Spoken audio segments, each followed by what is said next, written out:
पास ऐसे दो विशिष्ट मेहमान हैं जो शुरू से ही राम मंदिर आंदोलन से जुड़े रहे हैं। सबसे पहले विनय कटियार का परिचय कराना चाहूंगा। विनय कटियार जी है, बीजेपी के महासचिव रह चुके हैं, सांसद रह चुके हैं, लोकसभा भी जीते, राज्यसभा में भी रहे और राम मंदिर, इनको बजरंगी के नाम से भी जाना जाता था। और मैं इनसे पूछूंगा अभी बजरंगी क्यों कहते थे, लेकिन 84 में जब पहली बार संघ ने तय किया कि अब राम मंदिर को एजेंडा पर लेना है तो विनय कटियार उन दो लोगों, मुख्य लोगों में थे जिनको अयोध्या भेजा गया था। तब से मुझे लगता है इनका लगातार ये घर ही बन के रह गया। कमल नयन दास जी, महंत कमल नयन दास जी, मनीराम छावनी अखाड़ा के ये उत्तराधिकारी हैं और मुझे लगता है कि जन्म से ही ये राम मंदिर आंदोलन से जुड़े हुए हैं और इनके पास भी कहने को काफी कुछ है, कैसे आंदोलन बड़ा हुआ, क्या हुआ। लेकिन सबसे पहले हम शुरुआत करेंगे विनय कटियार जी से। विनय भाई, 84 अभी प्रतीक ने जो समा बांधा है, कविताएं सुनी हमने सुबह से काफी राम कथा का पाठ पढ़ा, लेकिन जो गंभीर 2-3 सवाल है, कहां से निकले कहां पहुंचे, ये बड़ा गंभीर सवाल है। 84 में जब आप यहां आए थे तो क्या आंदोलन की क्या स्थिति थी, क्या किया आपने जो आंदोलन यहां तक पहुंचा, क्योंकि आप लोगों ने तो नींव डाली थी। तो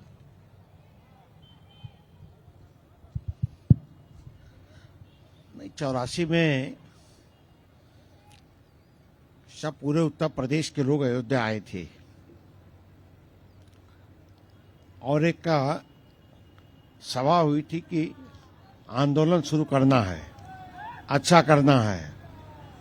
और उस समय एक उत्साह बन रहा था, धीरे धीरे समय लग रहा था, लेकिन आगे चल के फिर वो ठीक होगा ऐसी उम्मीद थी।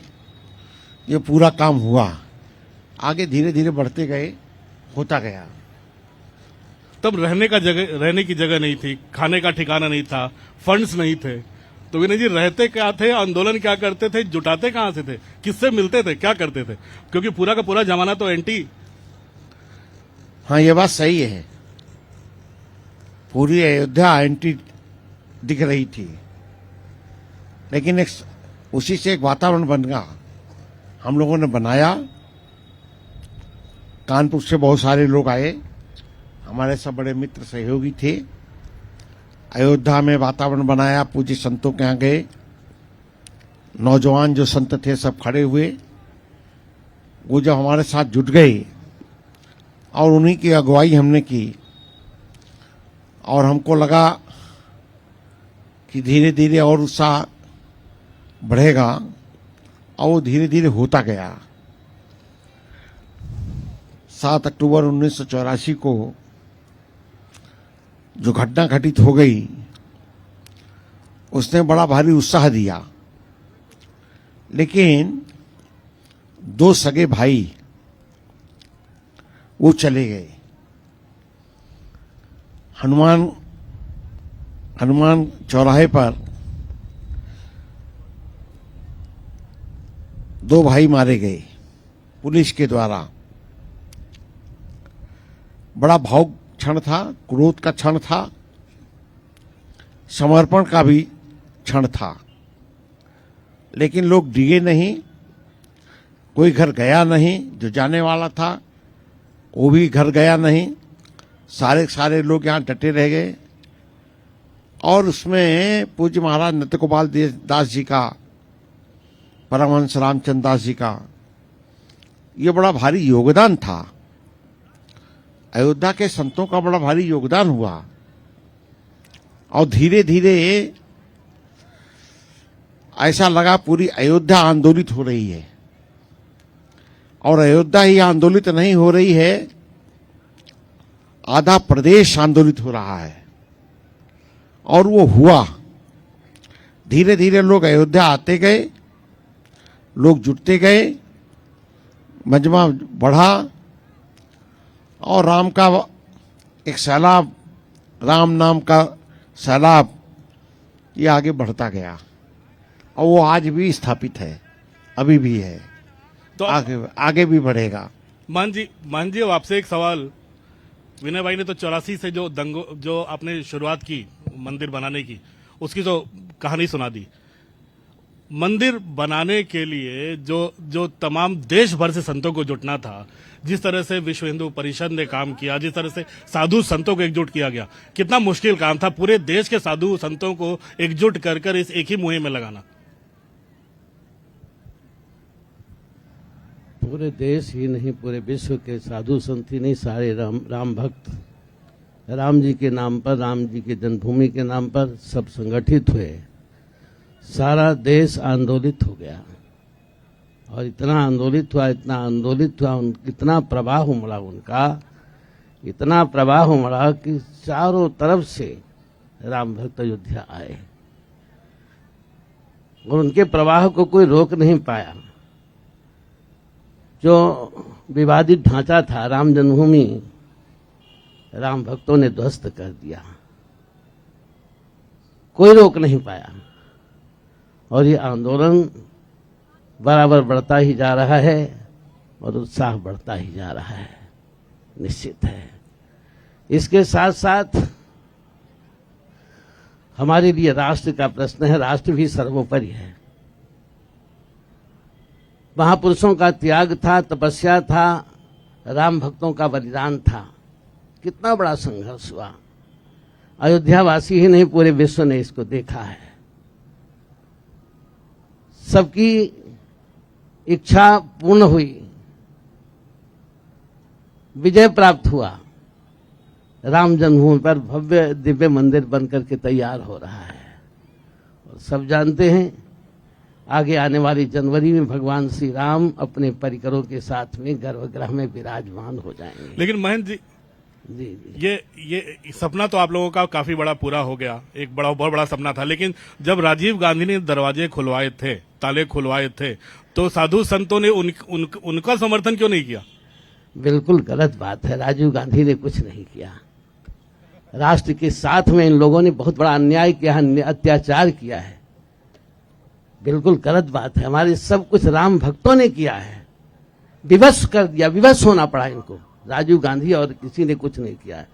सब कुछ केवल राम जी की कृपा से, महापुरुषों के त्याग तपस्या से, राम भक्तों के त्याग तपस्या से ये कार्य हुआ है। लेकिन कैसे आप लोग पुजारी थे यहाँ पर, रामलला टेंट में विराजमान थे, कैसे कहाँ से आप लोग उन पुजारियों का खर्चा, पूजा का खर्चा, साधु संतों का खर्चा, ये कितना दुष्कर कार्य था महंत जी, कैसे कुछ पूरा नहीं किया? राम जी की कृपा से सब कार्य, ये दुस्साह नहीं है, सब सरल था, कोई चीज की कमी नहीं। लोगों ने कई बार, अशोक जी याद है, इतना बड़ा भव्य मंदिर, महाराज जी से प्रश्न किया, इतना बड़ा भव्य राम मंदिर बनेगा, कैसे होगा? महाराज जी ने कहा देखते रहिए, इतना पैसा आएगा, इतना धन आएगा, इतना उत्साह लोगों के अंदर है कि अपने आप बन करके तैयार हो जाएगा, और हो रहा है। लेकिन जी विनय जी, एक कोशिश हुई थी अटल जी के समय भी शिलादान के द्वारा कि राम मंदिर के चीजों को फिर से एक बार रिवाइव किया जाए, राम मंदिर बनाने की प्रक्रिया शुरू की जाए।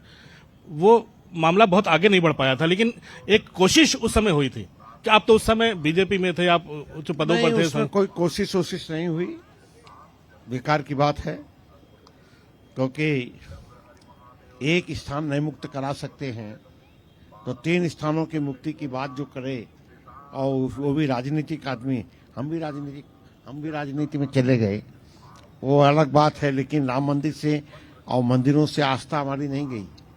हम उसी के लिए खड़े हैं, उसी के लिए मर रहे हैं, उसी के लिए जीवित हैं। यही काम हमारे जुम्मे है, यही मुझे काम करना है।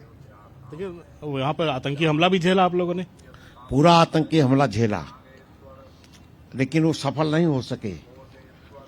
और हमारे जो सैनिक थे, पुलिसकर्मी थे, बखूबी उन्होंने झेला, ये उनको धन्यवाद है। और न्यूज इंडिया में समाचार भी जाना चाहिए यही कि उस समय भी जो आतंकी हमला हुआ, वो आतंकी हमला पुलिस के जवानों ने झेला और उसमें आतंकी मारे भी गए, उनको धन्यवाद है। लेकिन ये बड़ा भारी काम था। लेकिन उससे कोई डिगा नहीं, हमारे लोग गए, शहीद हो गए, लेकिन कोई पीछे नहीं हटा।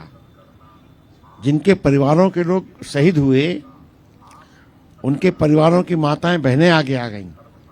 उन्होंने कहा अब हम आगे रहेंगे, और किया उन्होंने। कहा जो हो काम बताओ, हम पीछे नहीं हटने वाले। ऐसा काम उन लोगों ने किया। और मैं समझता हूं कि आज भी यही त्याग, बलिदान, तपस्या, संतों की तपस्या, उसके बल पर ये आज राम मंदिर बनने का सपना प्रारंभ हो गया है और जल्दी बन जाएगा। प्रधानमंत्री आने वाले हैं और प्रधानमंत्री संतों के साथ मिल करके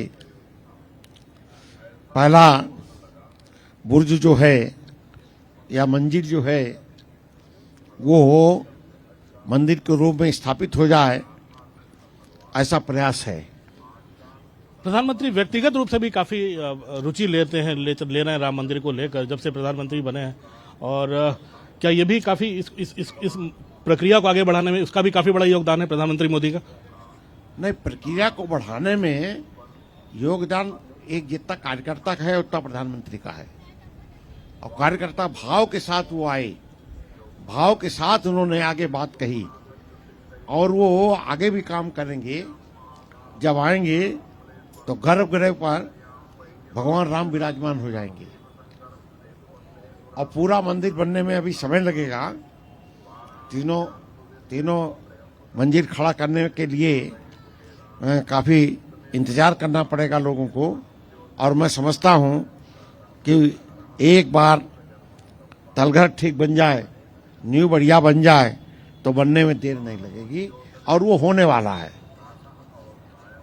मन जी, अब माना जाए कि अब ये सपना पूरा हो गया, अब साधु संतों के पास मंदिर सौंदर्यीकरण के अलावा क्या बचा है? पूजा करना, देश भर में मशाल जलाना, इसका तैयारियां क्या हो रही हैं आपकी उस 22 तारीख, अगले 22 तारीख के लिए? मुझसे आप पूछ रहे हैं, और हमारे प्रधानमंत्री जी की भी प्रबल इच्छा है। मंदिर से बड़ा हमारे लिए राष्ट्र है। राष्ट्र है तो हम हैं, अस्मिता है हमारी, हमारा धर्म है, कर्म है, मंदिर है, सब कुछ है। संविधान में कुछ ऐसी धाराएं हैं जो राष्ट्र के विरोध में हैं, और हमारे प्रधानमंत्री जी तैयारी भी पूरी कर चुके हैं। जिस जनसंख्या के हम उस तरह, जैसे अभी कवि जी हमारे कह रहे थे, हम वो चाटुकारिता वाली बात करने वाले नहीं हैं। प्रधानमंत्री जी की भी इच्छा है, भाई जी हम किसी से भेद नहीं करते हैं, किसी से दुराव नहीं करते हैं, हम तो विश्व बंधुत्व का नारा देते हैं।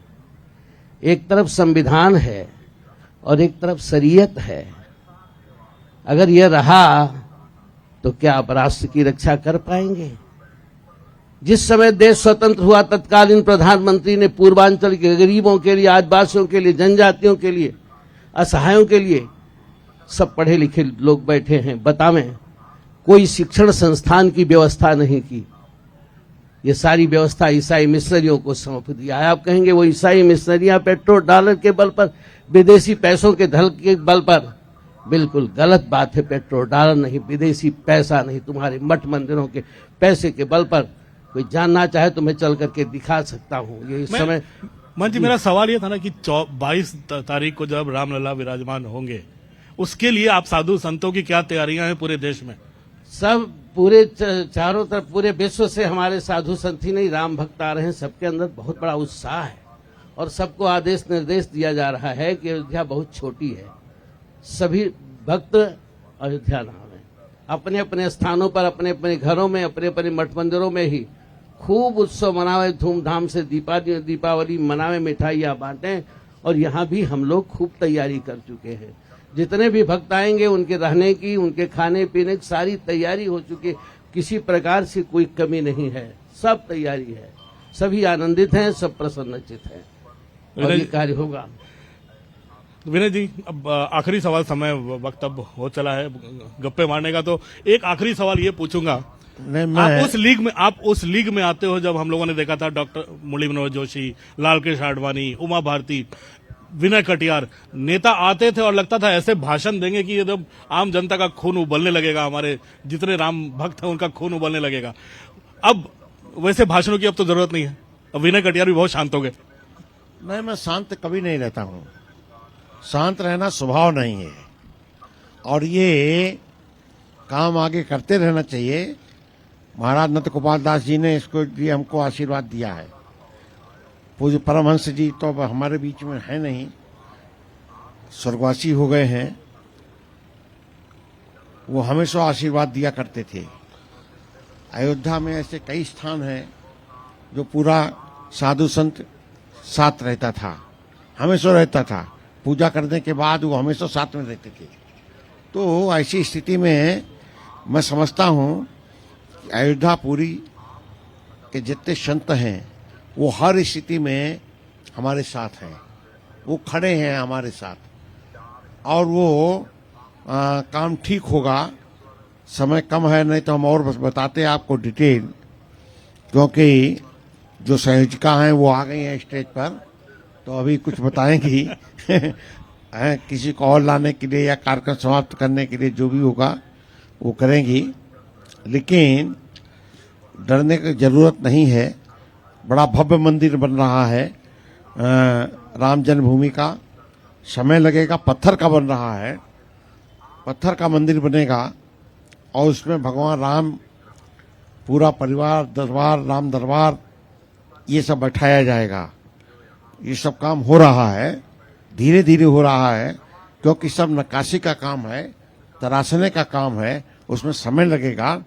तो सब लगने दो समय। तो हाँ, एक जो बजरंगी था जो अयोध्या और पूरे देश में जाने जाने वाला, अगर एक बार यहाँ न्यूज 18 इंडिया के मंच से एक बार फिर जय श्री राम का उद्घोष करे, पूरे देश को सुनाए, कैसे? नहीं, ये बात ठीक आप कह रहे हो। एक बार जय श्री राम विनय भाई बोलिए भाई, जय श्री राम, जय श्री राम, जय श्री राम। चलो, यही सुनने के लिए हम लोग बैठे हुए थे विनय भाई। बहुत बहुत धन्यवाद महंत जी यहाँ आने के लिए, और शायद आप पहली बार ऐसे मंच पर आए हैं, इसके लिए उसके लिए भी बहुत बहुत धन्यवाद। और हमारे संपादक जी आके आप और धन्यवाद देंगे आपको अभी। और अब हम मंच पर आमंत्रित करना चाहेंगे editor news 18 India and Hindi digital Jyoti Kamal ji को। वो मंच पर आए और हमारे मेहमानों को धन्यवाद देंगे।